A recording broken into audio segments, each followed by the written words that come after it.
اتعلم من كل حاجة أحسن حاجة. عزيزي الكاتب، خليني أقولك تتعلم إيه من الأفلام، المسلسلات والأنمي.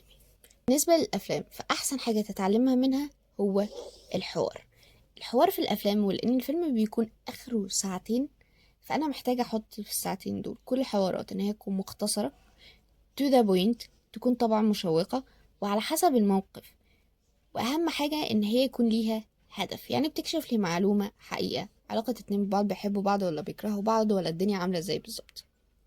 ودي حاجة ممكن تكون في الروايات بيحصل فيها اخطاء كتير، فحاول تتعلمها من الافلام، لان هو ما عندوش وقت يهري وما عندوش وقت ان هو يحط حوار ملوش لازمة، الموضوع كله ساعتين على بعض هو بيحاول ينجز فيه. اتنين، المسلسلات. المسلسلات من احسن الحاجات اللي انت ممكن تتعلمها فيها، هي بتكون الحبكة وتنوع الشخصيات.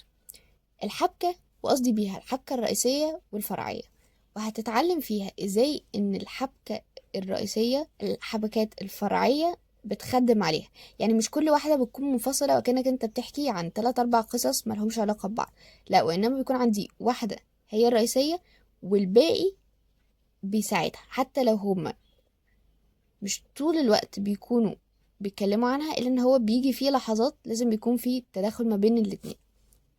الحاجة التانية هي تنوع الشخصيات، ودي قصة كبيرة قوي ممكن اكلمك عنها في فيديو تاني منفصل كمان لوحده.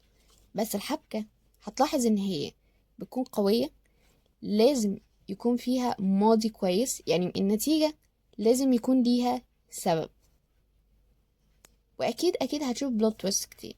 بالنسبة بقى لتنوع الشخصيات، فانت هتشوف ان هو صفات الشخصيات بتكون مختلفة عن بعض، شكلهم مختلف، اعمارهم مختلفة، يعني ممكن يكون في مثلا جد وحفيده تكون هما دول ابطال الرواية بتاعتك او ابطال المسلسل بتاعك، ان مثلا ممكن يكون البطل بتاعك بشري بس البطلة كائنة فضائية. طيب، بالنسبة بقى للانمي، مفيش سرد ممكن تشوفه في حياتك احسن من سرد الانمي. سرد الانمي بيكون دايما مشوق، مختصر، ومن احسن الحاجات اللي بيعملوها فيها ان هو بيظهر المشاعر. هتلاقيهم دايما بيمشوا على show don't tell. لو مش عارفة هي ايه فاكتبولي في الكومنتس اعمل لكم فيديو عنها.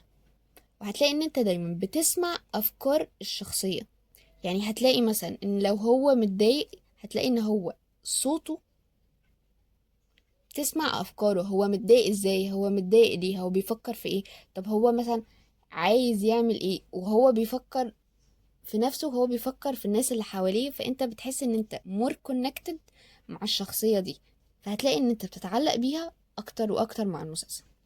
والحاجة الأخيرة إن هما دايما لما بيذكروا الماضي في الأول بيحبوا إن هو يذكروه كتلميح بإشارات خفية، بعد كده قدام لما انت بتوصل لمرحلة انك تهتم بالشخصية دي يبدأ بقى ان هو يجيب لك القصة كاملة بالماضي بتاعها، وأحيانا كمان بيحبوا ان هما يقسموا.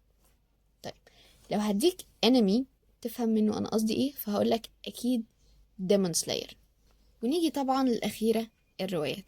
الروايات أكيد هتتعلم منها كل اللي أنا قلته في اللي فات ده، ولكن لازم تلاحظ حاجة، الروايات مش كل الكتاب بيكونوا عندهم البراعة الكافية في كل حاجة، يعني بعض الكتاب هتلاقيهم شاطرين قوي في الحوار، وناس تانية شاطرة قوي في الحبكة، وناس تالتة شاطرة قوي في السرد.